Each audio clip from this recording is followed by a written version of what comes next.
नमस्कार, news India देख रहे हैं आप। आपके साथ मैं हूं चारुल शर्मा। आज त्रिपुरा में इलेक्शन है, आज वहां पर वोटिंग शुरू हो चुकी है और ऐसे में भारतीय जनता पार्टी क्या एक बार फिर से सत्ता में आएगी या नहीं, ये तमाम कयास लगाए जा रहे हैं। विपक्ष की ओर से भी तमाम तैयारियां कर ली गई हैं। इस बीच एक बड़ी खबर आपको बता दें, त्रिपुरा में विधानसभा के लिए मतदान जारी है। सुबह 8 बजे से वोटिंग शुरू हुई है और सभी 60 सीटों पर मतदान चल रहा है। 28 लाख से ज्यादा मतदाता आज अपने मताधिकार का इस्तेमाल करेंगे। 2 मार्च को नतीजे आने हैं। 60 विधानसभा सीटों वाले त्रिपुरा में वोटिंग जारी है और इस बार मुकाबला 2 गठबंधन में है। एक तरफ सरकार चला रही है बीजेपी और आईपीएफटी, तो दूसरी तरफ सीपीआईएम और कांग्रेस। सत्ता बचाने की कोशिश फिलहाल बीजेपी की ओर से की जा रही है। तमाम स्टार प्रचारक मैदान में पहुंचे थे, चुनाव प्रचार किया था। प्रधानमंत्री नरेंद्र मोदी भी पहुंचे थे, गृह मंत्री अमित शाह भी पहुंचे थे, यूपी के सीएम योगी आदित्यनाथ गए, असम के सीएम हेमंत बिस्वा शर्मा समेत कई बड़े नेताओं ने रैलियां की हैं। गठबंधन के अगर हम समीकरणों के बात कर लें तो सीपीआईएम और कांग्रेस की तरफ ये जाते हुए नजर आ रहे हैं। देखिए, गृह मंत्री अमित शाह की ओर से ट्वीट किया गया है और सभी से वोट अपील की गई है।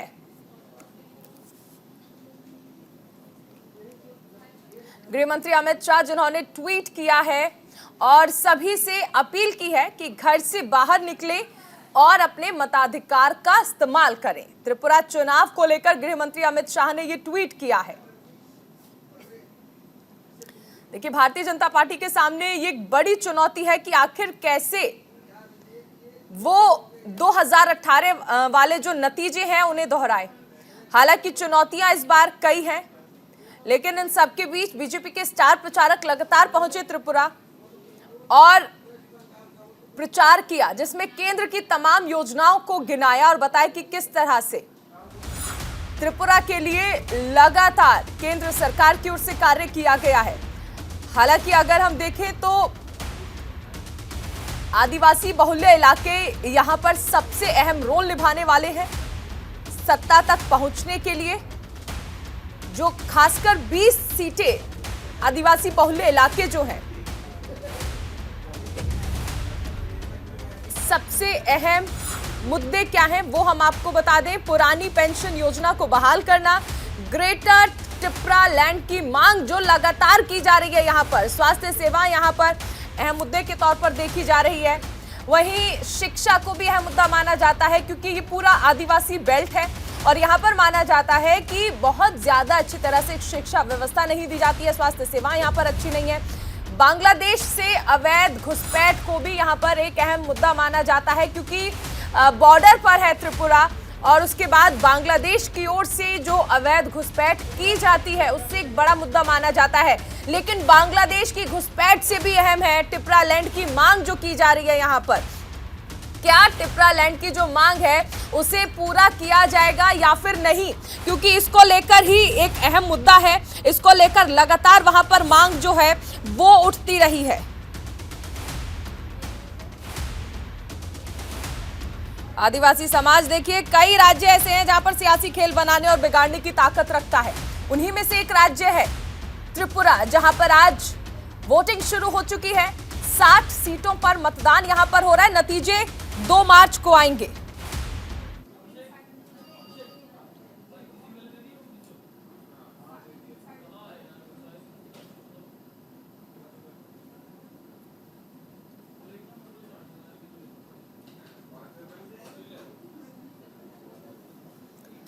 देखिए, मुद्दे हम आपको बता रहे हैं, लेकिन एक तरफ भारतीय जनता पार्टी, दूसरी तरफ आप देखिए कि कांग्रेस और सीपीआईएम गठबंधन के साथ।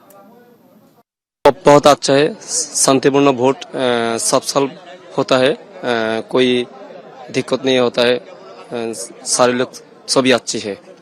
इधर में तीन बूथ है, 31 आरकेपुर का, 52, 53 और 54। वोटर 52 में 1110, 53 में 500 और 54 में नियर अबाउट 1200।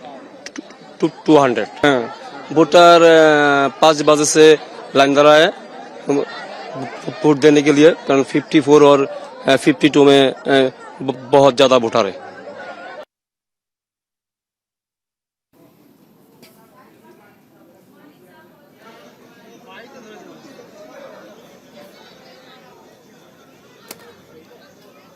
तो देखिए तस्वीरें आपको दिखाई जा रही है, राज्य के मुख्यमंत्री मतदान करने के लिए पहुंच चुके हैं, लेकिन भारतीय जनता पार्टी के सामने देखिए ये भी एक अहम मुद्दा रहने वाला है, क्योंकि मुख्यमंत्री वहां पर जिस तरह से बदले गए, इससे एक मुद्दा मान रहा है विपक्ष, जिसको लेकर लगातार हमलावर भी था। फिलहाल देखिए मुख्यमंत्री जो है वो पहुंचे हैं अपने मताधिकार का इस्तेमाल करने के लिए, और ऐसे में देखिए सभी से वोट अपील भी की जा रही है कि घर से बाहर निकले और अपने मताधिकार का इस्तेमाल करें। त्रिपुरा में आज 60 विधानसभा सीटों पर वोटिंग चल रही है, और अगर हम इसमें देखिए बात कर लें तो फिलहाल 2 पार्टियां अहम हैं, लेकिन तृणमूल कांग्रेस भी यहां पर अपनी किस्मत आजमा रही है।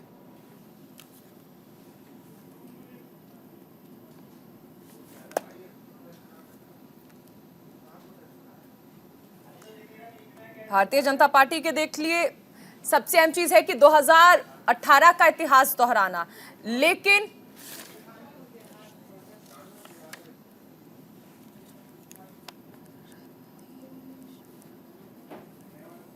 हमारे साथ रत्नेश मिश्रा जी जुड़े हैं, कांग्रेस नेता हैं। रत्नेश जी, वोटिंग शुरू हो चुकी है, इस बार कितनी उम्मीदें आपको त्रिपुरा में? देखिए चारुल जी, उम्मीदें हम पूरी जताते हैं कि इस बार जो त्रिपुरा की जनता है वो भारतीय जनता पार्टी के उस शासन को हराने का काम करेगी जो बेरोजगारी, महंगाई व युवाओं की बात नहीं करता है। और इस बार कांग्रेस पार्टी और जो वाम दलों का जो गठबंधन है वो त्रिपुरा में पूर्ण बहुमत की सरकार बनाएगा। आप देख रहे हैं जिस तरह से, आप ही के चैनल के माध्यम से मैं देख रहा हूं, जिस तरह से लाइनें दिख रही हैं वहां पर मतदान करने के लिए। আমরা কি বলেছি ও শুভ आता ये वो शुभ हम बस एक ही मिनट लेना होगा। अरे नीचे तो बात नहीं আমরা সরি झगड़ा मत जस्ट कोर्टिंग इंस्टिगेट করছে কি কমিশনকে বলবো मेरा माइक निश्चय उन्होंने देख मुकेश। हाँ मैं हूँ। बस डॉक्टर मानिक साहब हमारे साथ हैं। मानिक साहब, अभी तक आपको क्या लग रहा है इस समय तक का, इस बार पूरे चुनाव प्रचार को देखने के बाद क्या लग रहा है? तो आप देखिए मैडम, अभी घर से निकाल रहा है, हाँ, अपना अपना वोटाधिकार प्रयोग कर रहा है। हाँ।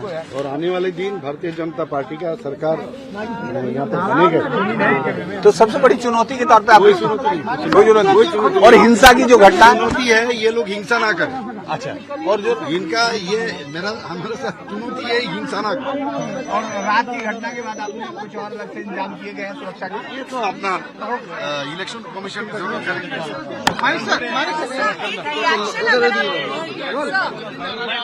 इंडिया टुडे प्लीज थोड़ा साइड कर लीजिए। क्यों साइड कर रहे हैं सर? ये थोड़ा यार, ये कहाँ से? हेलो हेलो सर, थोड़ा इस साइड। अरे उसको क्यों हटाएंगे? अरे हमारा ना सर। हेलो दादा, हेलो सर, क्या कहना चाहेंगे जिस तरह से आज आप वोट डालने के लिए आए? क्या कहना चाहेंगे? बस वोट तो डालना ही है। सवेरे सवेरे आ गया, सवेरे पूजा दिया, पूजा करके आया हूँ, माँ से प्रार्थना की ताकि यहाँ पर शांति से सभी जगह वोटाधिकार प्रयोग करे सभी जनता। और बहुत ही अच्छा लग रहा है यहाँ पर, देखिए किस तरह जनता सवेरे सवेरे आके अपना वोटाधिकार प्रयोग कर रहा है। और मैं निश्चित है आने वाला दिन भारतीय जनता पार्टी का सरकार यहाँ पर जरूर करेगी। आप खुद अभी लाइन पे खड़े हैं, लोग जो वोट देने के लिए क्या कहना चाहेंगे पीसफुल वोट के लिए? पीसफुल वोट ही चाहिए। और बहुत आदमी कहते हैं आपके पास चुनौती क्या है? मेरे पास चुनौती यही है कि ये विरोधी और ये दो जो मिला है, ये अनहोली अलायंस, ये लोग शांति बजाय रखे और कुछ नहीं। तो इस बार क्या पूर्ण बहुमत की सरकार बना? एकदम बिल्कुल। कितने सीट की? लास्ट टाइम जो मिला था इससे कई गुना ज्यादा मिला। तीसरा मत हम लोगों के साथ कोई फैक्टर ही नहीं है हम लोग। तो क्या कहना चाहेंगे सभी वोटर्स को? जो वोटर्स को ये कहेंगे सवेरे सवेरे आके जल्दी अपना वोट दे, यही प्रार्थना। क्या सभी जगह पीसफुल वोटिंग हो रही है? सभी जगह तो अभी यहाँ तो पीसफुल ही हो रहा है। तो धीरे ये लोग कोशिश करेंगे, ये अनहोली अलायंस जो है, ये लोग कोशिश करेंगे कुछ ना कुछ करने के लिए गड़बड़, क्योंकि ये इनका बहुत दिन का पुराना आदत है। तो अभी आप क्या पूरे दिन बूथों में जाएंगे? जाएंगे, जरूर जाएंगे।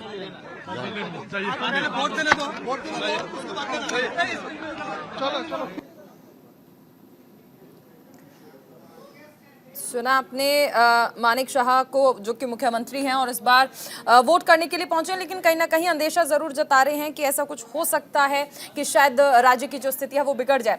जी रत्नेश जी, हम आपसे बात कर रहे थे और आपसे समझ रहे थे इस बार कितनी उम्मीदें हैं, लेकिन आप अगर देखें तो इस बार आपने सिर्फ 13 सीटों पर उम्मीदवार उतारे हैं। ऐसे में 13 सीट से सरकार तक का सफर कैसे आसान होगा? देखिए चारुल जी, सरकार बनाने के लिए आपका सभी सीटों पर चुनाव लड़ना जरूरी नहीं है। आप अपने जो गठबंधन के जो आपके सहयोगी दल हैं, वो जिन जिन क्षेत्रों में मजबूत हैं, उनको वहां प्रतिनिधित्व किया जाना चाहिए। अब अगर आप एक राजनीतिक परिदृश्य में देखें तो हो सकता है कि जो हमारा सहयोगी दल है वो किसी विशेष विधानसभा क्षेत्र पर अपनी विशेष पकड़ रखता हो, हम किसी विशेष विधानसभा क्षेत्र पर अपनी पकड़ रखते हो। तो हमने वहां की राजनीतिक, सामाजिक और आर्थिक परिस्थितियों को समझते हुए अपना गठबंधन किया है और हमारा लक्ष्य चुनाव जीतकर सरकार बनाना है। कितनी सीटें हम पा रहे हैं ये विवाद का मसला नहीं था। सबसे पहले बात तो थी कि नहीं, भारतीय जनता लेकिन पार्टी 2018 का जो नतीजे थे वो भी आपको याद होंगे, खाता ही नहीं खुला था, वोट शेयर भी आपका 1.7 था। देखिए चारुल जी, 2018 बीत चुका है, 5 साल हो चुके हैं। तब क्या था कि भारतीय जनता पार्टी की पूर्ण बहुमत की सरकार की कार्यशैली को वहां की जनता ने नहीं देखा था, अब देख लिया है। तो ये इनकी तो 5 साल की पूर्ण बहुमत। अगर रत्नेश जी देखा था तो आपको याद होगा उससे पहले लेफ्ट का शासन कितने टाइम रहा है। 2018 में तो बीजेपी ने कहा जा सकता है कि उस पूरे माहौल को तोड़ दिया था। 2018 में तब सरकार बनी थी, तो इतने साल का जो लेफ्ट का शासन रहा उन पार्टियों का, वो जनता भूल गई 2018 में। अब 5 साल में जो बीजेपी ने किया वो याद करके वापस लेफ्ट और कांग्रेस को समर्थन दे देगी, आप कहना चाह रहे हैं? देखिए चारुल जी, भारतीय लोकतंत्र की एक विशेषता रही है, यहाँ कोई भी राजनीतिक दल परमानेंट तौर पर सत्ता में नहीं बैठा रह सका है, चाहे वो केंद्र की राजनीति रही हो, चाहे वो प्रदेशों की राजनीति हुई हो। एक समय के बाद जनता उसे सत्ता से बाहर फेंक ही देती है। देखिए, जब वाम दलों का शासन हुआ करता था तब राजनीतिक जागरूकता का स्तर अलग था, अब राजनीतिक जागरूकता का स्तर अलग है। भारतीय जनता पार्टी ने वहां पर विकास कार्य कौन से किए? क्या वहां के लोगों के साथ जो भेदभाव होता था, क्या उस भेदभाव को अन्य भारत के राज्यों में वो कम कर सकी? केवल सड़कें बना देने का मतलब आदिवासियों के लिए विकास नहीं हो जाता चारुल जी। मैं आपको बता दूं, जब त्रिपुरा, मिजोरम और असम जैसे राज्यों के लोग अपने पूर्वी और उत्तरी भारत के राज्यों में आते हैं तो उन्हें किस नाम से संबोधित किया जाता है आप भी जानती होंगी, आप तो दिल्ली में रहती हैं, वहां उन्हें किस नाम से बुलाया जाता है सबको पता है। क्या उस भेदभाव को भारतीय जनता पार्टी की सरकार ने वहां पर मिटाया? क्या उनको वो भारतीय जनता पार्टी की सरकार भारत की जनता की मुख्य धारा के साथ जोड़ सकी? मुद्दा ये बनता है। रत्नेश जी, ये आप कितनी पुरानी बात कर रहे हैं कि पूर्वोत्तर से लोग आते हैं दिल्ली में तो उन्हें किस नाम से बुलाया जाता है। आप तो शायद ये भूल गए कि उस पर भी कानून है कि आप ऐसे नहीं बोल सकते हैं किसी को। तो ये तो वही वाली बात हो गई कि आप पता नहीं कौन सा मुद्दा उठाकर ले आए हैं। चलिए, खेमचंद जी हमारे साथ जुड़ गए हैं, एक बार इनसे रिएक्शन ले लें, वापस आपके पास लौटेंगे। खेमचंद जी हमारे साथ रत्नेश जी जुड़े हुए हैं, नेता कांग्रेस से, और कह रहे हैं कि इस बार सरकार बनाने वाले हैं। हालांकि देखिए 13 सीटों पर उम्मीदवार है, उन्होंने कहा कि ये जरूरी नहीं कितने सीटों पर उम्मीदवार है, लेकिन 2018 में जो बीजेपी ने काम किया है अब तक, उससे जनता स्वीकार नहीं कर रही, ऐसा कहना है रत्नेश जी का। जय हिंद चारुल जी। भारतीय जनता पार्टी की डबल इंजन सरकार ने वहां पे बहुत अच्छा कार्य किया। अभी ये कह रहे हैं कि वहां पे डेवलपमेंट नहीं पहुंचा है। क्या त्रिपुरा में सभी को फ्री में वैक्सीन नहीं मिली है? क्या त्रिपुरा में सभी को फ्री में राशन नहीं मिल रहा है? मिला है। क्या त्रिपुरा में वहां पे सड़कें नहीं बन रही है? बनी है। क्या त्रिपुरा में सबको फ्री में गैस सिलेंडर नहीं मिला है? चूल्हा नहीं मिला है? उज्ज्वला योजना के तहत मिला है। वहाँ जनधन अकाउंट होल्डर्स को वहां भी होली दिवाली फ्री में सिलेंडर भरा जाता है। वहां पे भी जो स्किल डेवलपमेंट के सेंटर्स खोले गए हैं ताकि वहां पे युवाओं को रीस्किल किया जा सके, अपस्किल किया जा सके, और रीस्किल और अपस्किल करके उनको काम दिया जा सके। आज आप जो बात कर रहे हैं कि नॉर्थ ईस्ट के लोग जब नॉर्थ इंडिया में आते हैं, साउथ इंडिया या फिर वेस्ट इंडिया में जाते हैं, तो उनको किस नाम से संबोधित किया जाता है? अब नहीं किया जाता, उनको बराबरी के साथ भारतीय ही कहा जाता है। पहले ऐसा होता था, 2014 से पहले ऐसा होता था, क्योंकि हमारी सरकार ने नॉर्थ ईस्ट को फर्स्ट रखा है कि हमारे नॉर्थ ईस्ट के जो स्टेट्स हैं सबसे पहले जो भारत के रिसोर्स हैं उनका अधिकार है, वहां पे हम लगाएंगे। वहाँ डेवलपमेंट करेंगे और उसी का परिणाम है आज हमने रोड से वहाँ पे कनेक्टिविटी की है, रेलवे से कनेक्टिविटी की है, बाई एयर कनेक्टिविटी की है, ताकि वहाँ के लोग यहाँ पे आ सकें और यहाँ के लोग वहाँ जा सकें। और नॉर्थ ईस्ट में जितनी भी मूलभूत परेशानियां थी उन पे हम लोगों ने फोकस करके काम किया है। आज आदिवासियों की आप बात करते हो, आदिवासियों के लिए ना सिर्फ हम ट्रेडिशनल स्कूल और कॉलेज, बल्कि क्योंकि आदिवासी एरियाओं में छोटी छोटी जगह होते हैं, छोटे छोटे गांव होते हैं, जंगल में गांव होते हैं, वहां पे एकल विद्यालय हर गांव में खुले, हर जगह खुले, हर व्यक्ति को मिले, उसकी व्यवस्था की गई है। ऐसे 38,000 टीचर्स की भर्ती की योजना इस बजट में बनाई गई है। तो हमारा फोकस है कि हम हर व्यक्ति को, हर समाज को, हर एरिया को डेवलप करें। आदरणीय प्राइम मिनिस्टर मोदी जी का जो ये भाव है, जो ये योजना है, वो सबको पसंद आ रही है। इसीलिए हम पूरे विश्वास से कह सकते हैं कि मैं खेमचंद जी आपने योजनाएं बताई, क्या क्या सरकार कर रही है, और रत्नेश जी को जवाब मिला होगा। लेकिन आपके इस जवाब पर मेरा एक सवाल है, वो मैं लूंगी आपसे, लेकिन एक बार जो मतदाता है उनका रिएक्शन हम दिखा दें, क्योंकि लगातार मतदाता जो है वो पहुंच रहे हैं मतदान केंद्रों पर और अपने मताधिकार का इस्तेमाल कर रहे हैं।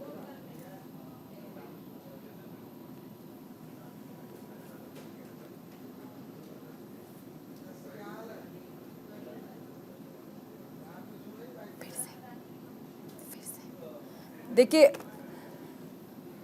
मुख्यमंत्री पहुंचे हैं अपने मताधिकार का इस्तेमाल करने के लिए मतदान केंद्र पर, और सबसे बड़ी चुनौती यही है कि आखिर कैसे सत्ता तक पहुंचे, क्योंकि इस बार सियासी समीकरण जो हैं वो बदल चुके हैं। 2018 में जो समीकरण बने थे, इस बार वो समीकरण बदल चुके हैं। टिपरा मोथा का जो एक अहम रोल है वो कहीं ना कहीं दोनों ही पार्टियों के लिए क्या मुसीबत खड़ी करेगा, या फिर वोट शेयर जो है वो कम करेगा। इसके साथ ही टीएमसी का क्या रोल रहने वाला है। तमाम मुद्दे ऐसे हैं जिसको लेकर कहीं ना कहीं ये माना जा रहा है कि इस बार भारतीय जनता पार्टी के सामने चुनौतियां बहुत ज्यादा हैं। फिलहाल मुख्यमंत्री पहुंचे हैं मतदान केंद्र पर। बहुत अच्छा एक्सपीरियंस है, मतलब फर्स्ट टाइम दे रही हूँ तो बहुत एक्साइटमेंट है कि कैसा होने वाला है, मतलब प्रोसीड्योर एंड ऑल। तो बहुत अच्छा एक्सपीरियंस है, बहुत ज़रूरी है। हमारी ये फंडामेंटल राइट है कि हम भी कुछ कंट्रीब्यूट करें टू द स्टेट, कि कौन हमारे रिप्रेजेंटेटिव बने इन द स्टेट। एंड बहुत इम्पोर्टेंट है कि development and for everything in the state. नहीं, अभी मेरा कहने का मतलब यही है, अभी जो वोट शांतिपूर्ण हो रहा है, 4 बजे से जो होने से त्रिपुरा में वो शांति बस सुकून मिल जाएगा। ठीक है, कुछ दिन पहले वो वोट इलेक्शन हो रहा, बाई इलेक्शन भी।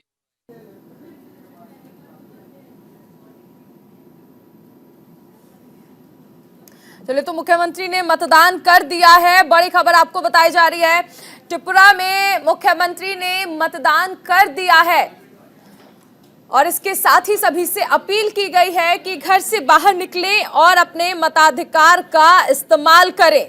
त्रिपुरा में सरकार बनाने का दावा एक बार फिर से बीजेपी की ओर से किया गया है, जो कि आईपीएफटी के साथ गठबंधन में है, लेकिन सामने भी कई सारी चुनौतियां हैं। फिलहाल मुख्यमंत्री ने अपने मताधिकार का इस्तेमाल कर दिया है। मतदान बूथ पर आप उन्हें देख पा रहे हैं, लगातार लोग उनसे बात करने की कोशिशें भी कर रहे हैं, उनका रिएक्शन जानने की कोशिश कर रहे हैं। हालांकि उन्होंने कहा है कि चुनौतियां बहुत ज्यादा नहीं है और टिपुरा मोथा को भी उन्होंने एक चुनौती नहीं माना है। यानी कहीं ना कहीं भारतीय जनता पार्टी आश्वस्त है कि जो केंद्र की ओर से योजनाएं चलाई जा रही हैं, राज्य में जो विकास योजनाएं दी गई हैं, वो कहीं ना कहीं जनता का वोट उनके पक्ष में डालने के लिए सुनिश्चित करेंगे। फिलहाल मुख्यमंत्री को आप देख रहे हैं, विक्ट्री साइन भी उन्होंने दिखाया है, लेकिन क्या ये विक्ट्री साइन जो है, जो वो दिखा रहे हैं और जीत की बात कर रहे हैं, वो बस जीत मिलेगी या फिर नहीं। हमारे साथ मेहमान देखिए बने हुए हैं। खेमचंद जी, आप बता रहे थे कि केंद्र की ओर से तमाम योजनाएं चलाई जा रही हैं, एकल स्कूल का आपने जिक्र भी किया, लेकिन अगर हम देखें 2018 में आपने सियासी समीकरण जो थे वो बदले, बहुत अच्छा रहा।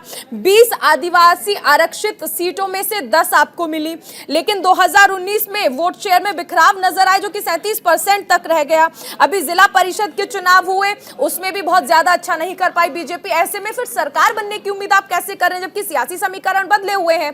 आपके पास अभी तक कोई आदिवासी, अगर हम कहें फ्रंट का या फिर किसी आदिवासी समर्थन नहीं मिल पाया है। नहीं, देखिए, आदिवासी हमारे पास हजारों लीडर हैं, जो लोकल स्तर पे लीडर हैं, या जिनको आप कह सकते हैं जो मिड लेवल के लीडर हैं। आप बड़ा फेस की बात करते हैं, बड़े फेस की अपनी कंप्लायंसेज होती हैं, अपना उनका एजेंडा होता है और उसके अनुसार वो लोग आगे बढ़ते हैं। तो भारतीय जनता पार्टी ने आदिवासी एरियाओं में हजारों लोगों को एज ए लीडर डेवलप किया है। हमने जमीन स्तर पे उनको खड़ा किया है, उनको मजबूत किया है, उनकी आइडेंटिटी क्रिएट की है और भारतीय जनता पार्टी के साथ मिलकर उन्होंने अपने गाँव में, अपने एरिया में और अपने अड़ोस पड़ोस में उन्होंने काम किया है। जो डेवलपमेंट सरकार का गांव गरीब तक पहुंचना चाहिए, जंगल तक पहुंचना चाहिए, वो पहुंचाने का काम किया है। जो हजारों लीडर हमने ग्राउंड पे इस्टेब्लिश किए हैं, बनाए हैं, तो उनका लाभ भारतीय जनता पार्टी को मिलेगा। क्योंकि Bharatiya Janata party cadre based party है, वो कैडर पे डिपेंडेंट होती है। तो हम जो कार्यकर्ताओं को मजबूत करते हैं, हजारों लाखों कार्यकर्ता हमारे साथ जुड़े हुए हैं, वो घर घर जाते हैं, वो वोट भी डलवाते हैं और हमारी योजनाओं के बारे में लोगों को बताते भी हैं। साथ ही साथ वो फीडबैक भी लेते हैं। उस फीडबैक के अनुसार ही हम लोगों ने आने वाला जो हमारा समय है उसके लिए हम लोगों ने अपना रोडमैप बनाया। खेमचंद जी, आप कह रहे हैं कि कार्यकर्ताओं को तरजीह दी जाती है, काम करते हैं, लेकिन मुझे लगता है कि अगर ऐसा होता तो फिर कांग्रेस छोड़कर या फिर अन्य दलों को छोड़कर जितने भी नेता इस बार आए हैं सभी को टिकट दिया गया है। कहीं ना कहीं ये बात स्वीकार करनी पड़ेगी कि बीजेपी के सामने चुनौतियां हैं और कहीं ना कहीं एक डर जरूर है। रत्नेश जी लगातार हाथ उठा रहे थे। जी रत्नेश जी। देखिए चारू जी, अभी खेमचंद भाई साहब कह रहे थे कि हमने विकास कर दिया है और हमने तमाम सारी सड़कें बनवा दी, तमाम सारे रोड बनवा दी। पहली बात तो आपको इस पर बात करनी चाहिए कि त्रिपुरा में जो बेरोजगारी दर है वो 2018 के बाद कम हुई है या ज्यादा हुई है? जो महंगाई की दर है उस प्रदेश में वो कम हुई या ज्यादा हुई है? ठीक, वहां की जो जीडीपी थी वो 2018 के बाद बढ़ी है, स्टेट जीडीपी, या घट गई है? इस पर भी ये भी बताना चाहिए। वहां के लोगों के लिए रोजगार के लिए जो पलायन होता था वो 2018 से 23 के बीच में घटा है या बढ़ गया? सब बढ़ गया है। जो जो नेगेटिव था सब बढ़ गया है, जो जो पॉजिटिव था सब घट गया है। और ये दूसरी बात कह रहे थे मेरे खेमचंद भाई साहब कि भारतीय जनता पार्टी के पास नेताओं का जखीरा है त्रिपुरा में, फिर भी इन्होंने किसी के फ्रंट उस पे क्या कहते हैं चेहरे पर चुनाव नहीं लड़ा। बस मोदी मोदी मोदी। हमने तो वहां पर जितेंद्र चौधरी जी को एज सीएम कैंडिडेट डिप्लॉय किया है। हमने तो, अरे खेमचंद जी सुन लीजिए भाई साहब, सुन तो लीजिए। हम कांग्रेस पार्टी और वाम मोर्चे का जो गठबंधन है, हमने जितेंद्र चौधरी जी को, जो वहां के सर्वमान्य नेता है, उनको हमने डिप्लॉय किया है।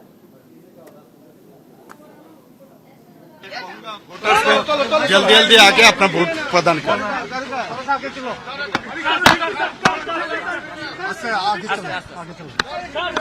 Sir victory.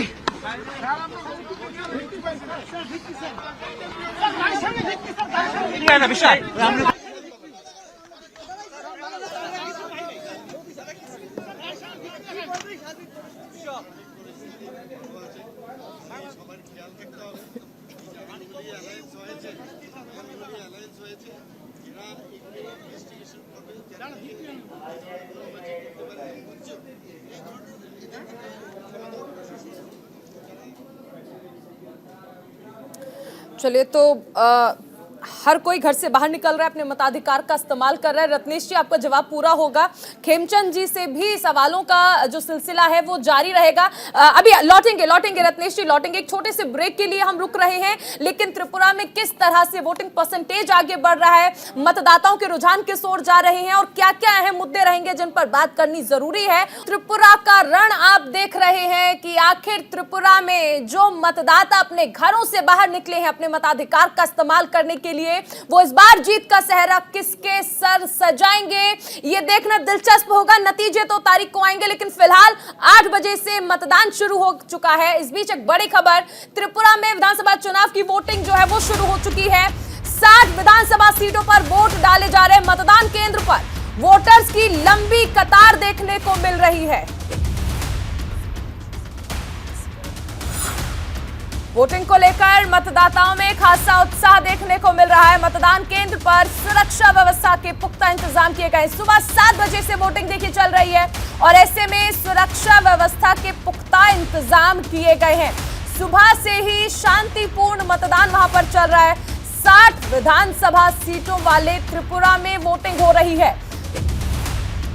इस बार देखिए कई पार्टियां मैदान में हैं, समीकरण बदले हुए हैं जिस तरह लगातार हम जिक्र कर रहे हैं, लेकिन इसके बावजूद मतदान केंद्रों पर वोटर्स की लंबी लंबी कतार देखने को मिल रही है। ये वोटर आखिर किसके सर पर जीत का सेहरा सजाएंगे, ये 2 तारीख को पता चलेगा। ये 5 तस्वीरें आप देखिए, 60 विधानसभा सीटों पर वोटिंग हो रही है। आप तस्वीरें देख रहे हैं, सुरक्षा के पुख्ता इंतजाम किए गए हैं। वोटर्स की लंबी लंबी कतारें मतदान केंद्रों पर नजर आ रही है और महिलाओं में खासा उत्साह है इस बार।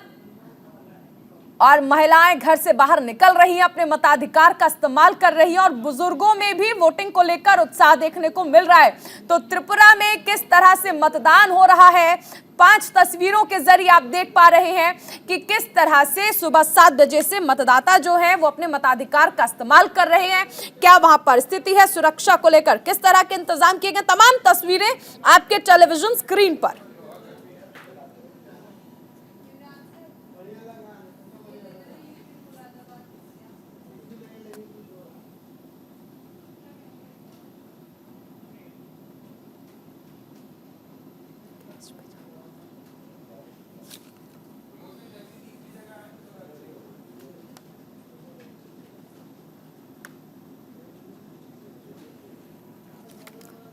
पांच तस्वीरें आप देख रहे हैं।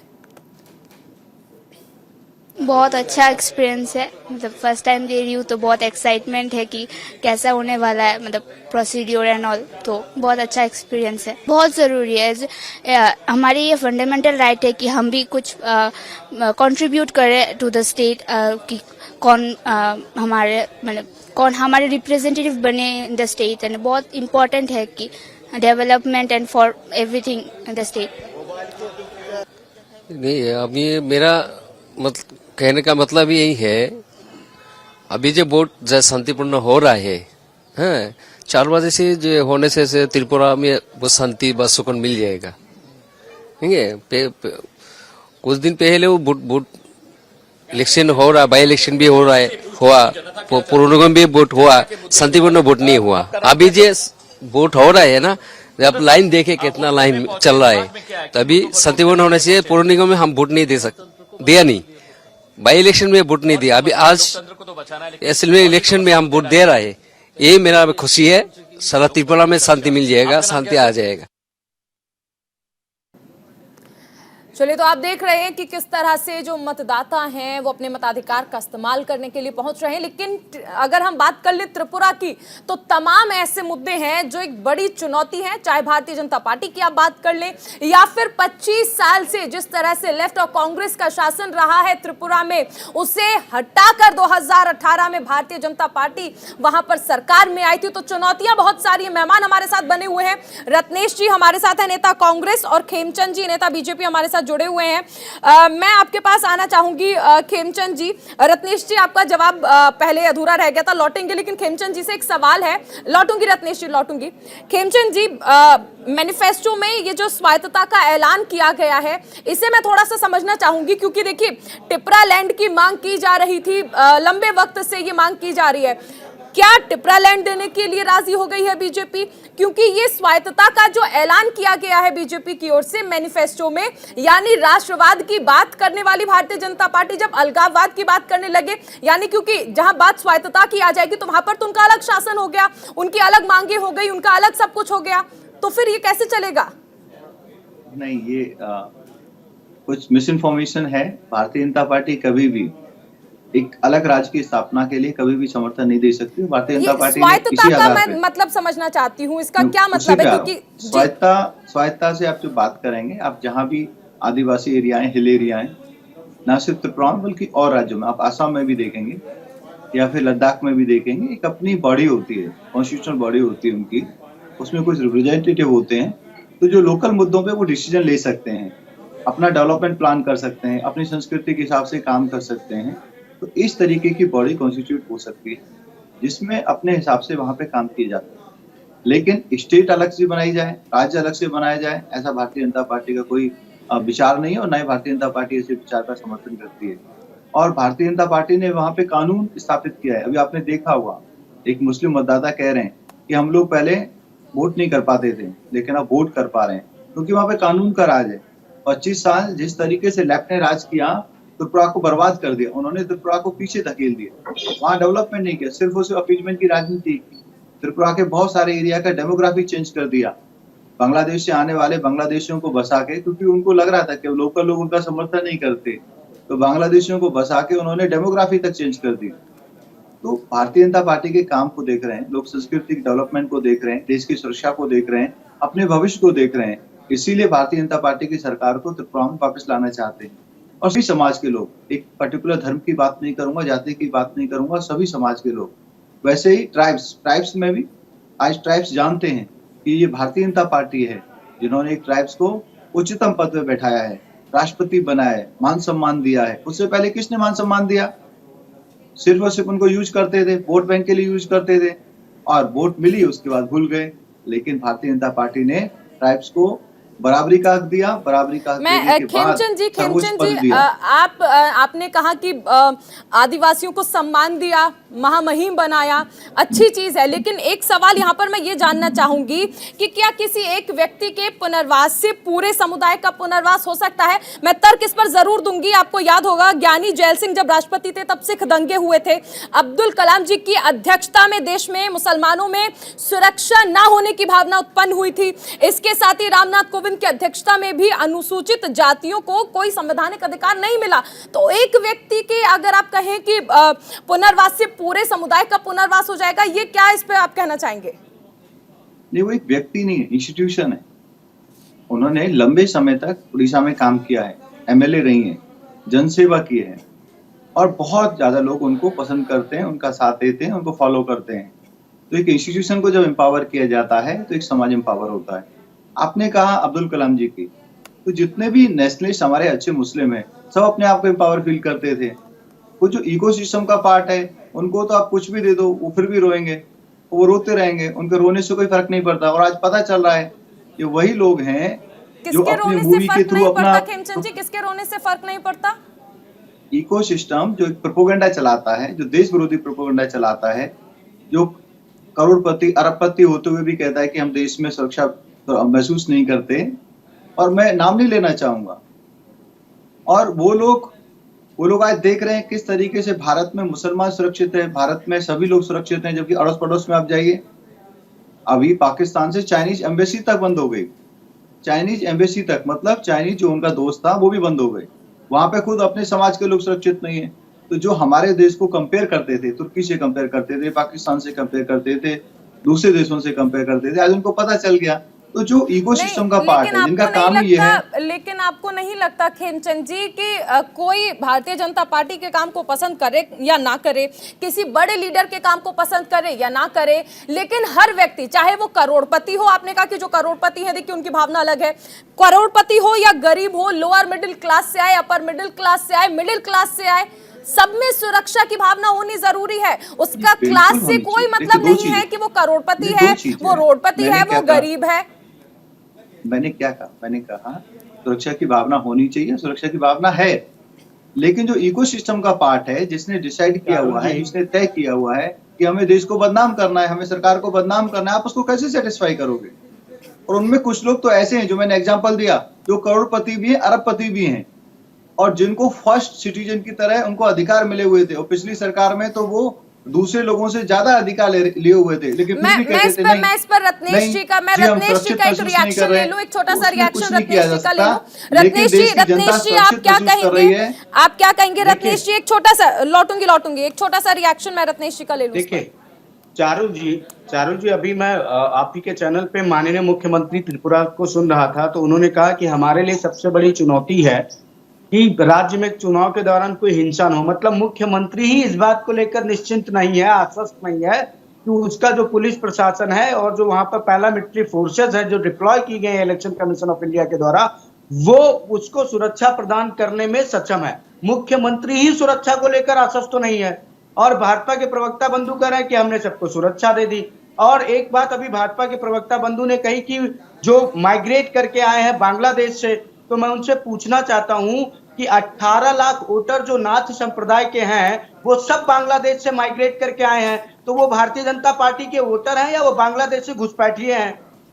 इनके हमारे उत्तर प्रदेश के मुख्यमंत्री जी वहां जब जाते हैं प्रचार करने, तो उनको वो लोग नाथ संप्रदाय के प्रमुख के तौर पे डिप्लॉय करते हैं, और फिर वही नाथ संप्रदाय जो 18 लाख की तादाद में है, बांग्लादेश से माइग्रेट करके आया है। बिल्कुल देखिए, ये बहस का विषय है और इस पर बहस लगातार चलती रहेगी, लेकिन फिलहाल वक्त कम है। बहुत शुक्रिया रत्नेश जी जुड़ने के लिए। खेमचंद जी आपका भी बहुत शुक्रिया।